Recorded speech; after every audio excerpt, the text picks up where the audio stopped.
അവരന്ന് കൈരളിയിൽ ഒരുമിച്ച് വർക്ക് ചെയ്യുന്നതല്ലേ. ചെറിയാൻ ഫിലിപ്പിൻ്റെ ഫോണിൽ ഞാൻ ബന്ധപ്പെട്ടു എന്ന് പറഞ്ഞാൽ അതിൻ്റെ അർത്ഥം സ്വാഭാവികമായിട്ടും ബ്രിട്ടാസിനോട് സംസാരിക്കാനല്ലോ. ചെറിയാൻ ഫിലിപ്പ് എൻ്റെ ദീർഘകാലമായിട്ടുള്ള ഒരു സുഹൃത്താണ്. അദ്ദേഹം ഇവിടെ KSUവിൻ്റെ സെക്രട്ടറിയായിട്ട് എന്നോടൊപ്പം നിന്നിട്ടുള്ള ഞാൻ KSU പ്രസിഡൻ്റായിരിക്കുമ്പോൾ. അപ്പോൾ ആ വ്യക്തിബന്ധത്തിൻ്റെ അടിസ്ഥാനത്തിൽ ചെറിയാൻ ഫിലിപ്പിനോട് സംസാരിച്ചിട്ടുണ്ടാകും. ചെറിയാൻ ഫിലിപ്പിൻ്റെ ഫോണിൽ നിന്നാണ് അദ്ദേഹം സംസാരിച്ചത് എന്ന് പറഞ്ഞു. ഞാനിതിനകത്ത് വിശദാംശങ്ങളിലേക്ക് പോയി തർക്കിച്ച് ആര് മിടുക്കൻ ആര് മോശം എന്ന് വരുത്താൻ ശ്രമിക്കുന്നതേയില്ല. യാഥാർത്ഥ്യം പക്ഷേ യാഥാർത്ഥ്യമായിട്ട് നിൽക്കും. ചെറിയാൻ ഫിലിപ്പിൻ്റെ ഫോണിൽ നിന്ന് സംസാരിച്ചു എന്ന് പറഞ്ഞാൽ തന്നെ അർത്ഥം എന്താ? അവിടെ ഇരിക്കുന്ന അദ്ദേഹം എന്നോട് സംസാരിച്ചു എന്ന് തന്നെയല്ലേ. പിന്നെ രണ്ടാമത്തെ പ്രശ്നം എന്താണ് അതിൻ്റെ കണ്ടൻസ് എന്നുള്ളത് പ്രധാനപ്പെട്ട കാര്യമല്ലേ. കണ്ടൻസ് ഈ സംസാരത്തിന് മുമ്പ് തന്നെ ഇടതുപക്ഷ ജനാധിപത്യ മുന്നണിക്ക് വേണ്ടി അവർ ചാർട്ടർ ഓഫ് ഡിമാൻഡ് തന്നിരുന്നു. ആ ചാർട്ടർ ഓഫ് ഡിമാൻഡിൻ്റെ അടിസ്ഥാനത്തിൽ ചില കാര്യങ്ങൾ ചർച്ച ചെയ്യണം എന്ന് നേരത്തെ തന്നെ പറഞ്ഞിട്ടുണ്ടായിരുന്നു. ഞങ്ങളതെല്ലാം പരിശോധിക്കുകയും അതിൻ്റെ എല്ലാ വിശദാംശങ്ങൾ നോക്കുകയും ചെയ്തിട്ടുണ്ട്. അതിൻ്റെ അടിസ്ഥാനത്തിൽ ഞങ്ങളെല്ലാ നടപടികളിലേക്കും പോയി. പക്ഷേ അതൊന്നും കരുതാതെയല്ലേ അവർ സമരത്തിനുള്ള ആളുകളെ എല്ലാവരെയും കൊണ്ടുവന്നത്. കേരളം ഒട്ടുകൊള്ള മുഴുവൻ ആളുകളെയും ഒരുമിച്ച് ഇറക്കി തിരുവനന്തപുരത്തെ ചുരുങ്ങിയ സൗകര്യത്തിൻ്റെ മധ്യത്തിലെ വലിയൊരു വമ്പൻ സമരം നടത്തുന്നതിന് വേണ്ടിയുള്ള പദ്ധതിയിട്ടത്. ആ പദ്ധതിയിട്ട് അവരാളുകളെ കൊണ്ടുവന്നു. നന്നായിട്ട് ആളുകളുണ്ടായി. പക്ഷേ ഞങ്ങൾക്ക് ചില കണ്ടീഷൻസ് ഉണ്ടായിരുന്നു. ഞങ്ങളുടെ കണ്ടീഷൻ സെക്രട്ടേറിയറ്റ് ഒരു ഗേറ്റ് തുറന്നേ മതിയാവും. അതൊരു കാലത്തും അടയ്ക്കാൻ സമ്മതിച്ചിട്ടില്ല. കണ്ടോൺമെൻറ്റ് ഗേറ്റ് പുന്നൻ റോഡിൽ 144 പ്രഖ്യാപിച്ചിട്ടുണ്ട്. കണ്ടോൺമെൻറ്റ് ഗേറ്റ് തുറന്നിടും. ബാക്കി സമരം ചെയ്യണമെന്നുള്ള ആളുകൾക്ക് ബാക്കി ഗേറ്റുകളിൽ അവർക്ക് ചെയ്യാം. നോർത്ത് ഗേറ്റുണ്ട്, സൗത്ത് ഗേറ്റുണ്ട്, YMCAയുടെ പടിക്കുള്ള ഗേറ്റുണ്ട്. അവിടെയൊക്കെ സമരം ചെയ്യാം, ഒരു കുഴപ്പമില്ല. പക്ഷേ റെഗുലറായിട്ട് മന്ത്രിമാർ, സെക്രട്ടേറിയറ്റ് സ്റ്റാഫ് അവരെല്ലാം വന്നു പോകുന്ന ഒരേ ഒരു ഗേറ്റ്, ആ കാര്യത്തിൽ വിട്ടുവീഴ്ചയില്ല എന്ന് ഞങ്ങൾ പറഞ്ഞു. അതുപോലെ തന്നെ സംഭവിക്കുകയും ചെയ്തു. ഒരു കാര്യം ചോദിക്കട്ടെ, അതിൽ ഇന്നലെ തന്നെ പറയുമ്പോൾ ഒരു കാര്യം പറഞ്ഞിരുന്നത് VS അച്യുതാനന്ദൻ്റെ നിർബന്ധപ്രകാരമാണ് ഈ ഒരു സമരം തന്നെ ഉണ്ടായത്. സമരം തുടങ്ങുന്ന മുമ്പ് തന്നെ അത് അവസാനിപ്പിക്കാൻ CPMലെ മറ്റ് പ്രമുഖ നേതാക്കൾ ആഗ്രഹിച്ചിരുന്നു. ആ ആഗ്രഹപ്രകാരമുള്ള ഡിമാൻഡ് ചാർട്ടിൽ അത്തരം ഒരു ആഗ്രഹം പ്രകടമായിരുന്നു. അത് കണ്ടൊരാളാണല്ലോ. ഇല്ല, ഇത് രണ്ട് ഭാഗത്താണ്. ഞങ്ങൾ ഇവിടെ യഥാർത്ഥത്തിൽ ഗവൺമെൻറ്റുമായി ബന്ധപ്പെട്ട് നിൽക്കുന്നു. മറ്റൊരു പ്രതിപക്ഷ രാഷ്ട്രീയ പാർട്ടി അവരുടെ സ്ട്രാറ്റജി എന്താണെന്നുള്ളത് എനിക്കറിയില്ല. അവർക്ക് അതിനൊരു സ്ട്രാറ്റജി ഉണ്ടാകാം. ആ സ്ട്രാറ്റജിയുടെ അടിസ്ഥാനത്തിൽ അവർ നീങ്ങിയിട്ടുണ്ടാകും. അതൊന്നും എനിക്കറിയില്ല. അതിൻ്റെ വിശദാംശങ്ങളിലേക്ക് ഞാൻ പോകുന്നതും ശരിയല്ല. അത് അവരുടെ പാർട്ടി എന്നുള്ള നിലയിൽ അവരെടുക്കേണ്ട തീരുമാനമാണ്. ആ തീരുമാനത്തെ സ്വാധീനിച്ചത് ആരാണ് എന്നുള്ളത് ആ പാർട്ടിയിൽപ്പെട്ടവരാണ്. CPM അണികളോടൊരു മറുപടി പറയണമെന്ന് തന്നെയാണോ? അങ്ങനെയാണോ ഉദ്ദേശിക്കുന്നത്? എങ്ങനെ? CPM അവരുടെ അണികളോട് മറുപടി പറയണമെന്നാണ് ഉദ്ദേശിക്കുന്നത്? സ്വാഭാവികമായിട്ടും CPM അത് വിശദീകരിക്കേണ്ടി വരുമല്ലോ. അവർ CPM ആളുകൾ അത് വിശദീകരിക്കേണ്ടി വരും. അവർ യഥാർത്ഥത്തിൽ വലിയ മുന്നൊരുക്കൽ നടത്തിയത്. അവസാനം വന്നിട്ട് അവർക്ക് അവിടെ നിന്ന് പോകേണ്ടി വന്നു. അതിൻ്റെ കാരണം എന്താ? മുന്നൊരുക്കം വലുതായി നടത്തിയെങ്കിലും ദീർഘകാലം നിൽക്കത്തക്ക വിധത്തിലുള്ള ക്രമീകരണങ്ങൾ അവിടെ നടത്തിയിരുന്നില്ല എന്നുള്ളതാണ് യാഥാർത്ഥ്യം. ആ സമരവുമായി ബന്ധപ്പെട്ട എല്ലാ മാധ്യമ പ്രവർത്തകർക്കും അറിയാം. അവിടെ വന്നെത്തുന്ന എത്രയോ ആളുകൾ അവർക്കെല്ലാവർക്കും കൂടി എന്തെങ്കിലും സൗകര്യമുണ്ടോ? അപ്പോൾ അസൗകര്യങ്ങളുടെ മധ്യത്തിലാണ് സത്യം പറഞ്ഞാൽ ആ സമരം തുടരാൻ അവർ തീരുമാനിച്ചത്. എനിക്കതിനെക്കുറിച്ച് അഭിപ്രായമില്ല. കാരണം അത് സമരം നടത്തേണ്ട ആളുകളും അവരുടെ പാർട്ടിയുമാണ് തീരുമാനിക്കേണ്ടത്, അവരുടെ മുന്നണിയാണ് തീരുമാനിക്കേണ്ടത്. ഞാൻ അതിനെക്കുറിച്ച് അഭിപ്രായം പറയുന്നില്ല. ഞങ്ങൾക്കൊരു ഭാഗമുണ്ട്. ഞങ്ങളുടെ ഭാഗം മുഖ്യമന്ത്രി ഉമ്മൻചാണ്ടി രാജിവെക്കണം എന്നുള്ളതായിരുന്നു അവരുടെ പ്രമുഖ ഡിമാൻഡ്. ഇംപോസിബിൾ എന്നുള്ളതാണ് ഞങ്ങളുടെ നിലപാട്. അതിനുശേഷം അവർ ചാർട്ടർ ഓഫ് ഡിമാൻഡിൽ പറഞ്ഞിട്ടുള്ള മറ്റു കാര്യം അതിനെക്കുറിച്ച് ആലോചിക്കാമെന്ന് പറഞ്ഞു. നമുക്കെന്താ ബുദ്ധിമുട്ട്? നമ്മൾ ആലോചിക്കില്ല എന്ന് പറയാമോ? കേരളത്തിലെ പ്രതിപക്ഷ രാഷ്ട്രീയ കക്ഷികൾ അവരെല്ലാവരും കൂടി ചേർന്ന ആ ഒരു മുന്നണി ഒരു സമരം നടത്തി ഒരു ചാർട്ടർ ഓഫ് ഡിമാൻഡ് തന്നാൽ ആ ഡിമാൻഡിനെക്കുറിച്ച് ആലോചിക്കും.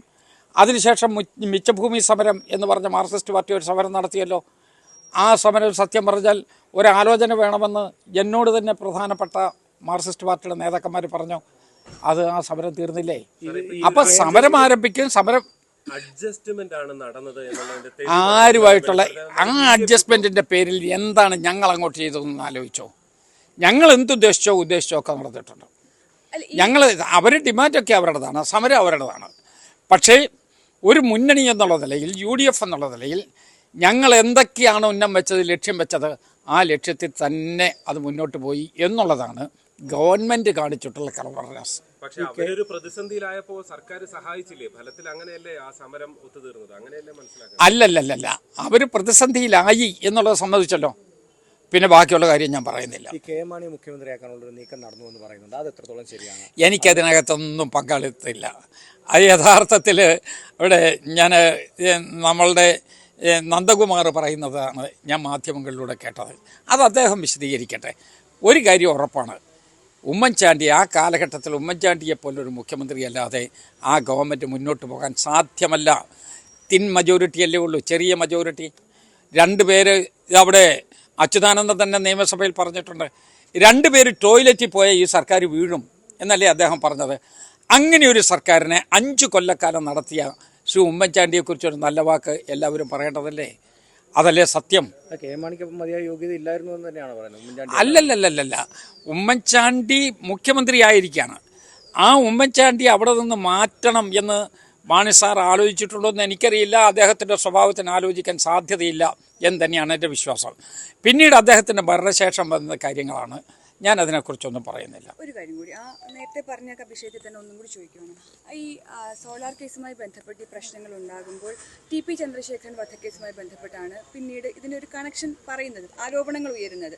അങ്ങനെ ഏതെങ്കിലും തരത്തിൽ ഈ പറഞ്ഞ പോലെ CPM-ന്റെ ഈ TP ചന്ദ്രശേഖരൻ വധക്കേസുമായി ബന്ധപ്പെട്ട് ചിലരെയെങ്കിലും രക്ഷിക്കാൻ ഈ ഒരു ഒത്തുതീർപ്പ് ഫോർമുലയ്ക്ക് കഴിഞ്ഞു എന്ന് കരുതിയാൽ അതിനെ വിമർശിക്കാനാകുമോ? ഒട്ടും സത്യമില്ല, 100% പൊളി വർത്താനാണത്. അതിനകത്തൊന്നും ഒരു സത്യമില്ല. TP ചന്ദ്രശേഖരൻ കേസിൻ്റെ ഒരു ഹിസ്റ്ററി നിങ്ങളുടെ അടുത്ത് നോക്കിയാൽ മതി. അതിൻ്റെ മുഴുവനുള്ള ക്രോണോളജിക്കൽ ഓർഡറിൽ നോക്കിയാൽ മതി. TP ചന്ദ്രശേഖരൻ കേസിൻ്റെ എല്ലാ ഘട്ടങ്ങളും കൃത്യമായി ഞങ്ങൾ കൊണ്ടുപോകുന്നു. അവിടെ അതൊരു കൊലക്കേസാണ്. ആ ഒരു കൊലക്കേസുമായിട്ട് യഥാർത്ഥത്തിൽ ഒരു പൊളിറ്റിക്കൽ പാർട്ടിയുടെ ഒരു അജിറ്റേഷനെ നമുക്ക് ബന്ധപ്പെടുത്താൻ പറ്റുമോ? രണ്ടും രണ്ടാണ്. അത് അജിറ്റേഷൻ നടത്താൻ അവർക്കൊരു റൈറ്റുണ്ട്, അവർക്ക് നടത്തിക്കോട്ടെ, ഞങ്ങൾക്കതിനെക്കുറിച്ച് തർക്കമില്ല. പക്ഷേ ഒരു കൊലക്കേസ് തേച്ചു മാച്ച് കളയുന്നതിന് വേണ്ടി നടപടിയെടുക്കും എന്ന് പറഞ്ഞാൽ അത് ഈ ഭരണഘടന പിച്ച് ചിന്തുന്നതിന് തുല്യമാണ്. ഞങ്ങളത് സമ്മതിക്കുന്ന പ്രശ്നമില്ല എന്നുള്ളത് ബോധ്യപ്പെട്ടു. കാരണം ആ കേസിൽപ്പെട്ട മുഴുവൻ ആളുകളെയും ശിക്ഷിച്ചല്ലോ, കോടതി ശിക്ഷിച്ചല്ലോ. അപ്പീൽ അവർ പോയല്ലോ. അപ്പീൽ കോടതി എന്തായി? താഴത്തെ കോടതി വിട്ടവരെ കൂടി അപ്പീൽ കോടതി ശിക്ഷിച്ചു. അപ്പം ഞങ്ങൾ വളരെ കറക്റ്റായിട്ടാണ് ആ കേസ് കൊണ്ടുപോയത് എന്നുള്ളത്, ഒരു സ്വാധീനത്തിനും വഴങ്ങാതെയാണ് ആ കേസ് കൊണ്ടുപോയത് എന്നുള്ളത് എല്ലാവർക്കും കൃത്യം മനസ്സിലാകും. കേരളത്തിലെ ക്രിമിനൽ ഹിസ്റ്ററിയിൽ യഥാർത്ഥത്തിൽ റെക്കോർഡാണത്. ഈ കേരള കോൺഗ്രസിൻ്റെ ഇപ്പം വീക്ഷണം ഒരു ലേഖനം കഴിഞ്ഞ ദിവസം എഴുതിയിരുന്നു. ഇപ്പോൾ അതിനെതിരെ പ്രതിച്ഛായ എഴുതിയിരിക്കുന്നു. ഈ കപ്പൽ മുങ്ങിച്ചാകാൻ പോകുന്നൊരു കപ്പലിൽ നിന്നും ജീവനക്കാർ, ലൈഫ് ബോട്ട് പ്രതീക്ഷിക്കുന്ന ജീവനക്കാർ നടത്തുന്ന ചില പ്രതികരണങ്ങളാണെന്നാണ് പറഞ്ഞിരിക്കുന്നത്. അത് മാത്രമല്ല, ആത്മാഭിമാനമുള്ള ആരെങ്കിലും UDF പോകുമോ എന്നുള്ള ചോദ്യമുണ്ട്. അതൊക്കെ നമുക്ക് കാത്തിരുന്ന് കാണാം. ഇപ്പോൾ ആർക്കാണ് ആത്മാഭിമാനം കുറവ്? നമുക്ക് ലേറ്റ് ആൻഡ് സീ. പൊളിറ്റിക്സ് അല്ലേ, ഒരു ദിവസം കൊണ്ടൊന്നും മാറുകയല്ലോ. അതുകൊണ്ട് നമുക്ക് ലേറ്റസ്റ്റ് വെയിറ്റ് ആൻഡ് സീ. ഇപ്പം അതൊന്നും പറയുന്നത് അപ്രസക്തമാണ്. ഇപ്പം എല്ലാവരും വോട്ട് ചെയ്ത് വോട്ടെല്ലാം പെട്ടിക്കകത്തിരിക്കുകയാണ്. ആ വോട്ട് എണ്ണിയതിന് ശേഷമാണ് പിന്നീട് ഇതിനെക്കുറിച്ചുള്ള വാദങ്ങളും വിവാദങ്ങളും ഉണ്ടാകുന്നത്. LDF തൃപ്തരാണെന്നാണ് അവർ പറയുന്നത്. അവരുടെ തൃപ്തി അവരുടെ മാനസികാവസ്ഥയാണ്. അതവരെ തൃപ്തിയാണെങ്കിൽ അവരെ തൃപ്തിയായിട്ട് വയ്ക്കോട്ടെ, നമുക്കതിനൊന്നും വിരോധമില്ല. പക്ഷെ ജനങ്ങൾക്ക് തൃപ്തിയുണ്ടോ എന്നുള്ളത് വോട്ടെണ്ണുമ്പോൾ അറിയാം. ഈ മാനസികാവസ്ഥ മാറും അവരുടെ? അല്ല, അതറിയില്ല, അത് അവരാ പറയേണ്ടത്.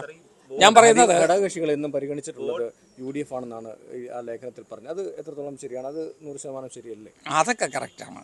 ഘടകകക്ഷികൾക്ക് എല്ലാം, ഏത് ഘടകകക്ഷിക്ക് അവരുടെ ഒരു ഡിമാൻഡ് അംഗീകരിച്ചില്ല എന്ന് പറയുന്ന ഒരു ആവലാതി മൈനറായിട്ടുള്ള വല്ലതും വന്നിട്ടുണ്ടാകാമെന്നുള്ളതല്ലാതെ മേജറായിട്ടുള്ള എല്ലാ പ്രശ്നങ്ങളും തീർക്കും. അതാണ് ഐക്യജനാധിപത്യ മുന്നണി. പാർട്ടി നിലപാടാണോ, കോൺഗ്രസിന്റെ നിലപാടാണോ വീക്ഷണം എഴുതിയത്?